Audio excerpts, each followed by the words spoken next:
Good everyone, it's really today we have a premium review on the Russian A-20 G-30. This is a rank 3 battle rating 3.7 Russian medium bomber, and this was added in a few patches ago. This vehicle is available for 1,450 Golden Eagles, but I'm not going to immediately spoil if I think it's worth it or not. In the description below, you can jump ahead to the Hangar section overview, which will just describe the vehicle in detail, or you can skip to the gameplay where you'll see the vehicle in action. So before I begin, I'll need to bring up this aircraft's price. This is 1450 GE, which is exactly the same as the Russian B-25. Now, there is a bug with this thing's tail gunner, the twin mount, which I'll talk about shortly, but that is mainly why I didn't like this thing at first, but this thing did redeem itself with some of its characteristics and the fact that it can actually take more damage than the B-25. So it does have some benefits, but obviously the negatives are that it doesn't have as good defense. But obviously, we'll cross that bridge when we come to it. So now it's time to get into the weaponry, armor, and of course the engines and of course bomb load of this aircraft. So let's begin. Starting out with the engines, we have a pair of Wright R2600 23s. These are pretty similar to the US A20s. This is pretty normal to be expected. It's got plenty of power. It can fly back to base on one engine as long as you don't have a heavy bomb load on. This will be perfectly fine for the task. Now, these engines are very prone to fires, but luckily you do have EFS. So you can put out one fire in these engines, and then the second one will obviously continue to burn unless it goes out by Gaijin's will, I guess. These engines are powerful enough. They do have problems with overheating, so you need to be careful with the throttle sometimes, but other than that, it should be perfectly fine for what you need it for. Coming into the main armament of the aircraft, we have six 50 caliber machine guns. It's only because I saw four in the cluster here. These are perfectly acceptable weapons. You have the same amount of 50 cals in the front, plus one extra on the B-25, but obviously that is an AI gunner. And the B-25 is a bit more of a pig. This can actually maneuver to some extent. So it can actually get these guns on target quite well. And with ground target belts, which is the belt I advise, this can be one of the best pillbox farmers that you can really get access to in the Russian tech tree. And given that it's the same price as the Russian B-25, it's really just down to you to test things. Obviously, with the Russian B-25, it doesn't have access to what this aircraft does, but I won't spoil that just yet.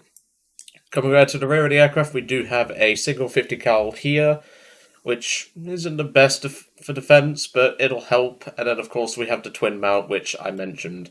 So as you can see, the actual tail's design is very chunky. This is quite a chunky aircraft in the rear. And you'll see that the 50 cal barrels are very close to hitting the tail. What this means is if someone sits directly on your ass like this, your gunners cannot shoot them. If they go like this, you can potentially get shots, but it's the fact that the plane just... its rear defense is quite lacking compared to the B-25. For context, this is what the rear of the B-25 looks like. So, obviously you do have the little mark, I don't know what these are. I think they're like some sort of airflow things. But obviously the 50 cal tail gunner can shoot here. The turret gunner can shoot here. And at a push, if they approach from the side, this 50 cal gunner can actually shoot. And then obviously the dorsal gunner can lend a hand. As a result, the A-20's turret defense is a lot lower than the B-25, but not by a major amount. And twin 50s, as you'll see in the gameplay, are still more than enough to kill planes. Obviously, not having the firepower that the B-25 has, because obviously that can have 450s firing back, does limit your burst mass, and obviously that does get us killed in the gameplay, but we'll cross that bridge when we come to it. Finally, we come on to bomb loads. So you probably saw some very creative, shall we say, mountings for these bombs here.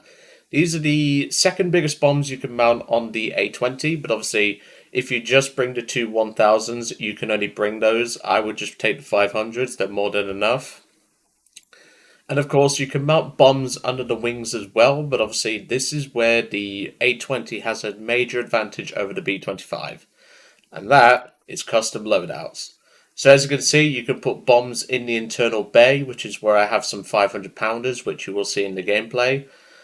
You can put 50 kilogram, 100 kilogram, or a load of 100 and or 50s if you wish. Now obviously they do take up quite a bit of weight, so just bear that in mind. That's why I went with the 500 pounders, because they're pretty strong anyway, and they have pretty good weight for what they offer.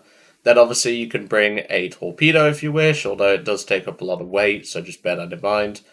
And of course, the 1,000 kilogram bomb again takes up a lot of weight, so that's why I went with the 500s. Then of course you can mount bombs under the wings like so. And well, one thing to consider is you cannot put a 250 then a 100, because I'll put on the demonstration, so to speak. So this is one of the custom loadouts that I have. So obviously you have the mountings here and you have the mountings on the wings. These are specialist mounts for the 250. You cannot put a 100 on this or a 50. As you saw with my first payload here, this is how they're mounted, so you can't have them in the same place as a 250 kilogram bomb. Same with the 50 kilogram bomb. But to be honest, you don't really tend to take 250s on those outer wing pylons anyway. I tend to take 500s, and obviously I do have 250s. This is more of a ground pounding focused payload. But as you can see, I've got 4 100 kilogram bombs in the internal bay, and then 6 250 kilogram bombs across the airframe.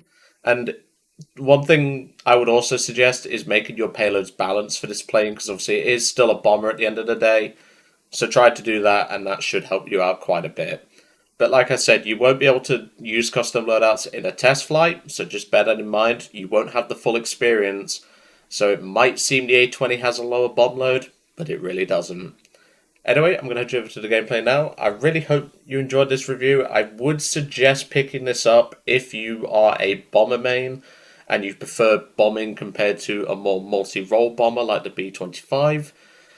But of course, the B-25 and the A-20 are pretty multi-role in themselves. It's just I would rather take the B-25 for a bit more aggressive gameplay.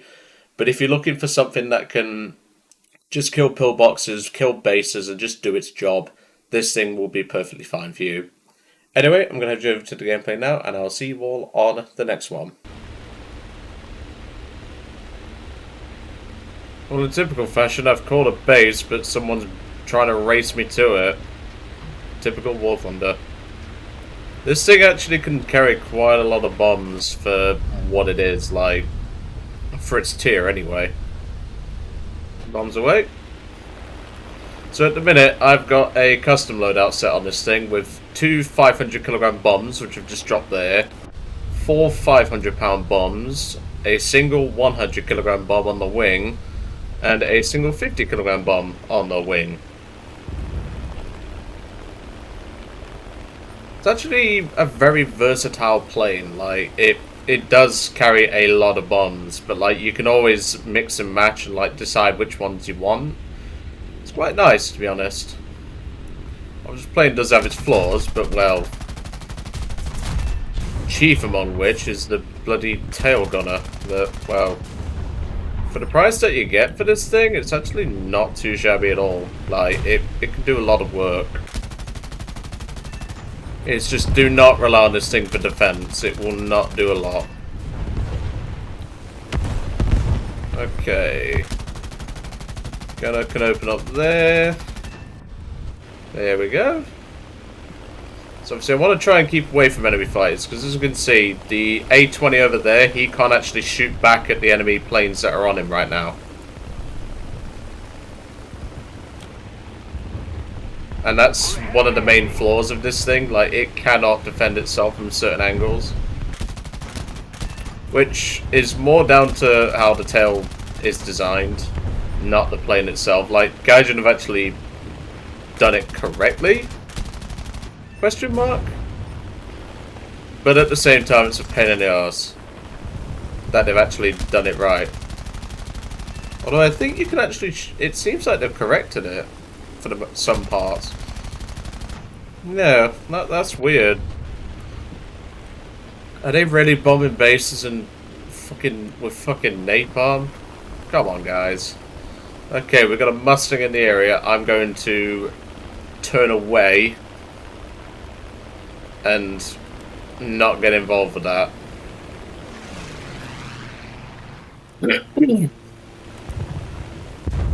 Because obviously this plane can defend itself in some parts, but it also can't. I don't know why I was able to shoot through the tail then. The tail, like, coverage is very buggy. It's very weird.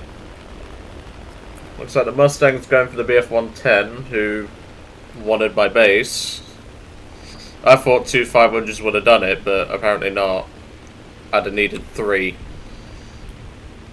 Mustang's coming this way. If we can jump him, then that would be more ideal.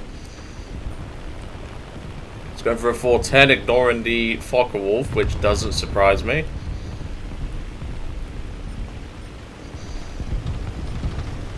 Alright, is he going to go for me? It looks like he is, and I can't really maneuver this fat fucker. Oh! She took that like a champ, but that was right in the fucking cockpit. We was very lucky there. I don't think he likes me.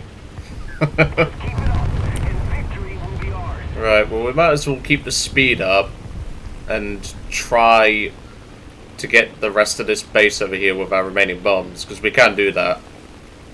It's just that Mustang might be eyeing us up. The team is dead, so this is pretty normal for this aircraft, unfortunately. It can potentially do a lot of work, but with how the enemy teams are against it, and the fact that you get paired with Germans, it's not ideal for the poor thing.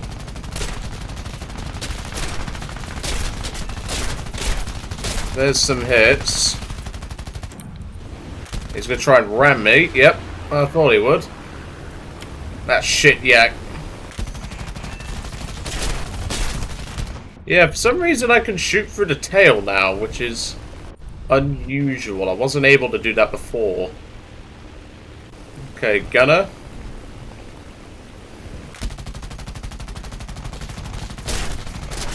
This thing can take a beating, but obviously we are going down. We've got no engines now, but we can get the rest of these bombs off.